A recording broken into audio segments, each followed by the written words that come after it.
NEET পরীক্ষা বাতিল এবং প্রশ্নপত্র ফাঁস কাণ্ডকে কেন্দ্র করে এবার উত্তপ্ত উত্তর ত্রিপুরার ধর্মনগর।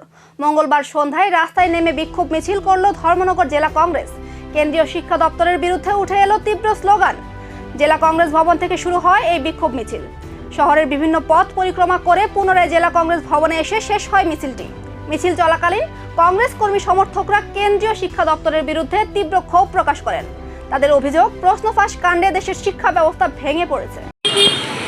আপনারা ইতিমধ্যেই অবগত হয়েছেন যে কেন্দ্রীয় শিক্ষা দপ্তরের ব্যর্থতার কারণে প্রতি বছরের মতো এই বছরও নিট পরীক্ষার প্রশ্নপত্র ফাঁস হয়েছে এবং যেসব ছাত্রছাত্রীরা নিট পরীক্ষা দিয়েছিল অনেক কষ্ট করে সেই নিট পরীক্ষা বাতিল করে দেওয়া হয়েছে।